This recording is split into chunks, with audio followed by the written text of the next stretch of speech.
Militer Israel dilaporkan mulai memompa air laut ke dalam terowongan bawah tanah di Gaza. Israel percaya terowongan tersebut dijadikan Hamas sebagai pusat komando militer. Laporan tersebut bersumber dari para pejabat Amerika Serikat yang diterbitkan The Wall Street Journal pada Selasa 12 Desember. Mereka mengatakan bahwa terowongan Hamas membentang sepanjang 480 km di Gaza. Israel telah melakukan tes pendahuluan untuk membanjiri terowongan tersebut pada November lalu. Saat ini pompa yang mengalirkan air dari Laut Mediterania ke terowongan sudah bekerja di tahap awal. Jumlah pompa yang sebelumnya hanya 5 kini bertambah menjadi 7 buah.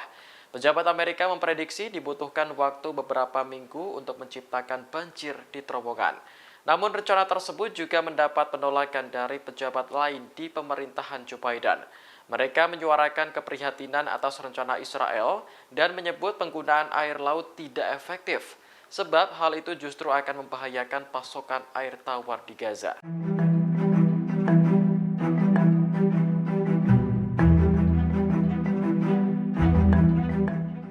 Presiden Amerika Serikat Joe Biden memberikan peringatan keras kepada Israel pada Selasa 12 Desember. Ia mengatakan bahwa Israel mulai kehilangan dukungan dari internasional karena terus mengebom Gaza tanpa henti. Peringatan itu disampaikan Biden saat menghadiri sebuah acara penggalangan dana di Washington. Menurutnya, Perdana Menteri Israel Benjamin Netanyahu harus segera berubah. Sebab pemerintahan Netanyahu saat ini mempersulit dunia untuk terus mendukung Israel. Biden secara khusus menyebut politisi sayap kanan Israel Itamar Ben-Gvir yang merupakan Menteri Keamanan Nasional Israel. Menurutnya, kabinet Israel saat ini adalah yang paling konservatif dalam sejarah negara Yahudi. Biden mengatakan bahwa Netanyahu dan pemerintahan sayap kanannya harus mendukung solusi dua negara dengan Palestina. Sebab Israel pada akhirnya mau tak mau harus menerima keberadaan Palestina secara sah. Kendati demikian, Biden mengatakan bahwa Amerika akan terus mendanai militer Israel untuk melenyapkan Hamas. Hanya saja Amerika Serikat akan lebih hati-hati dalam mengambil kebijakan.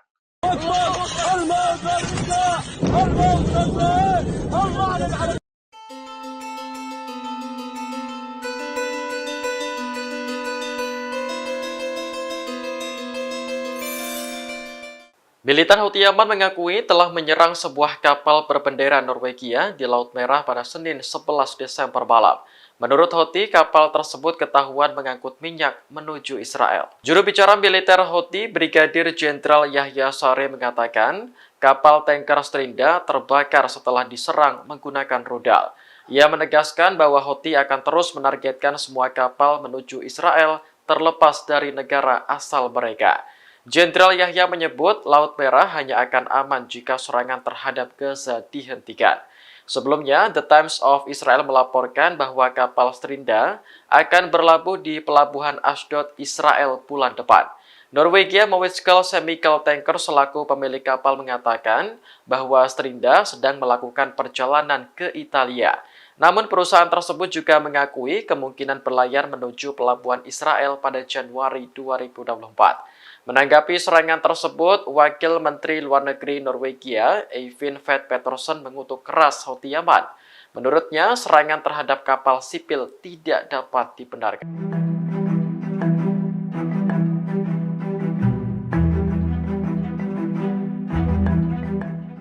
Hubungan Amerika Serikat dan Arab Saudi semakin mesra saat perang di Gaza berkecamuk. Pada Selasa 12 Desember kemarin, Washington membuka kantor kedutaan besar baru di ibu kota Arab Saudi, Riyadh. Duta Besar Amerika Serikat untuk Arab Saudi, Michael Ratney, menghadiri upacara peletakan batu pertama Kedutaan Besar Amerika Serikat yang baru di Riyadh. Ia ditemani oleh Wakil Menteri Luar Negeri Saudi, Walid Al-Khariji, dan Wakil Asisten Menteri Urusan Semenanjung Arab, Daniel Benaib. Dilansir Al-Arabiya, kantor kedutaan Amerika yang baru dibangun di atas lahan seluas 27,5 hektar. Pembangunan kantor tersebut menandai tonggak penting dalam hubungan bilateral Amerika dan Arab Saudi. Diplomat kedua negara juga melakukan pembicaraan pada Selasa kemarin untuk memperkuat kerjasama di berbagai bidang. Diketahui hubungan bilateral antara Amerika dan Arab Saudi sudah terjalin hampir 80 tahun. Departemen Luar Negeri Amerika mengatakan pihaknya bersama Saudi mempunyai kepentingan yang sama dalam menjaga stabilitas di kawasan Teluk. Namun di sisi lain, Amerika Serikat juga menjalin hubungan erat dengan Israel yang kini sedang berperang di Gaza. Hal inilah yang membuat sejumlah negara di Timur Tengah mengecam Amerika Serikat.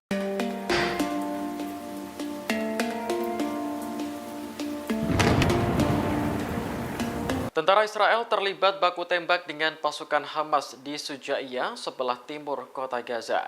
Dalam baku tembak tersebut, tentara Israel terluka setelah dilempar granat oleh Hamas. Rekaman video yang dirilis militer Israel pada Selasa 12 Desember memperlihatkan situasi menegangkan saat baku tembak terjadi.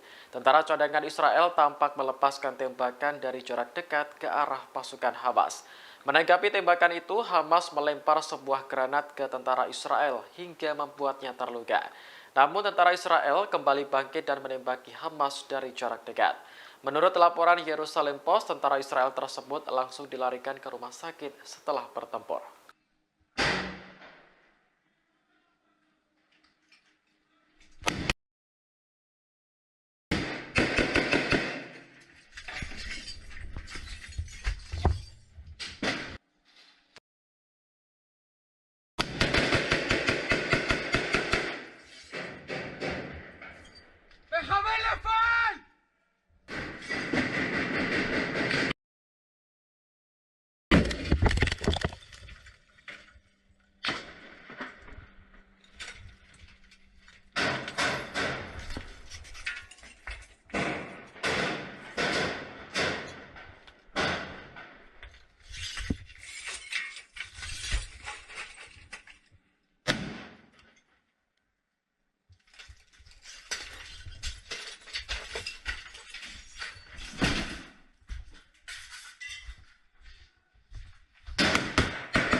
هو الذي أخرج الذين كفروا من أهل الكتاب من ديارهم لأول الحشر ما ظننتم أن يخرجوا وظنوا أنهم مانعتهم حصونهم من الله فأتاهم الله من حيث لم. Sayap militer Jihad Islam Palestina, Brigade Al-Quds memuji rakyat Lebanon, Irak, dan Yaman karena telah mendukung Gaza. Al-Quds menilai ketiga negara tersebut berani menyuarakan kebenaran. Hal itu disampaikan juru bicara Al-Quds Abu Hamzah dalam pidatonya pada Selasa 12 Desember. Ia menegaskan bahwa militan Palestina tidak akan pernah menyerah kepada Israel. Hamzah bahkan tak peduli berapa lama perang akan berlangsung. Menurutnya, pertempuran hari ini bukan lagi soal pembebasan sandera, melainkan membela Palestina merdeka. Dalam pidatonya, Hamzah juga memuji keberanian Yaman yang ikut mendukung Gaza. Pujian ini merujuk pada militan Houthi yang belakangan semakin aktif menargetkan kapal-kapal terkait Israel. Terbaru, kapal berbendera Norwegia meledak di Laut Merah setelah dihantam rudal Houthi. Kapal tersebut diduga hendak mengantarkan minyak menuju Israel. Selain Yaman, Irak dan Lebanon juga ikut dipuji atas keberaniannya mendukung Gaza. Perlawanan di Irak terus menyerang pangkalan militer Amerika Serikat sebagai bentuk protes dukungan Washington kepada Israel.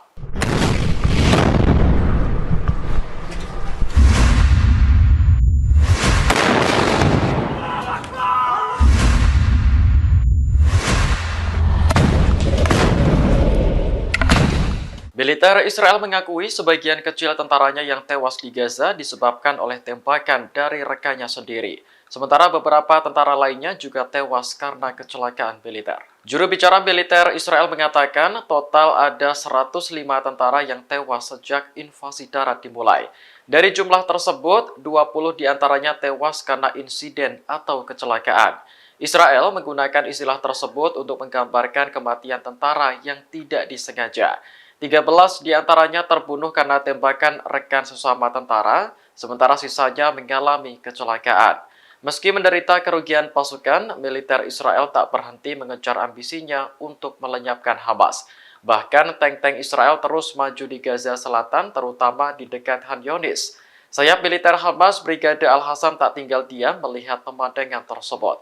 Mereka berusaha meledakkan kendaraan militer Israel menggunakan bom atau tembakan jarak dekat.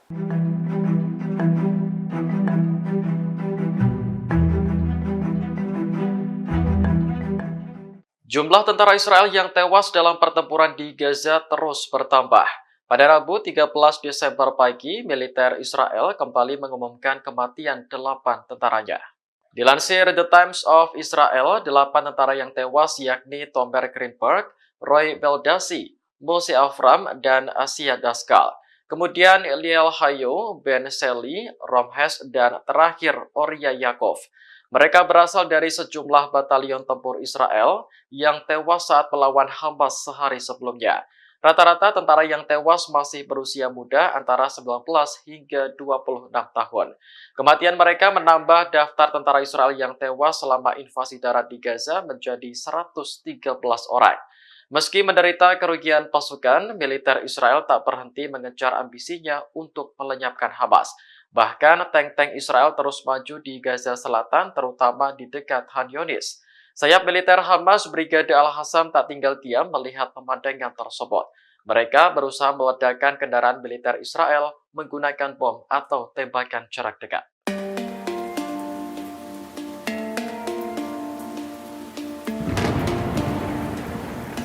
Militer Israel kembali mengumumkan kematian 8 tentara akibat perang di Gaza pada Rabu 13 Desember.